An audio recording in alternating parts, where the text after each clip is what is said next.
Habari jamani, kama mnavyoona jamani, tumesha survive sana, tumezunguka, tumechoka, tumejitia vielele kwa tumevaa ndala hizi hapa. Hatukujua kama nini mambo ya kitalii. Tunaelewa tena mjini. Tulijua ni mambo tu ya nini, simple like that, lakini tumekuja mambo ni tofauti, ni milima, ni nini, lakini tumefurahi, tumeenjoy sana, tumeona soko kama sokwe.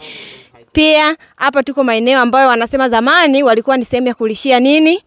Sokwe. Lakini kwa sasa hivi imezuiliwa kutokana na ugonjwa wetu mwingi wa kisasa, corona. Yes. We have seen the chimpanzee here in the Gombe Natural Park, and it was a really nice experience. We hike a lot. My friends somehow they managed to hike in their shoes.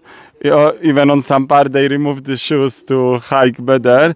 But it was a really nice experience, but it's quite of exercise. So guys, you need to consider it as a bit of sport. You need to be fit and put the good shoes on. Unless you are Tanzanian, you can wear this kind of shoes. And it was really amazing experience to see the chimpanzee in their natural environment. I enjoyed so much. And you, Jacinta, did you enjoy? Yeah, nimeenjoy sana, nimefurahi kufika maeneo kama haya. Maana ni sehemu ambayo nilikuwa sijawahi kufika, naona sikutarajia, ila kwa neema ya Mwenyezi Mungu nimefika jamani, nimefurahi sana.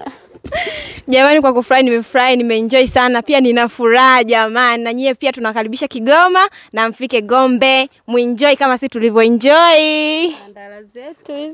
Okay. Bye.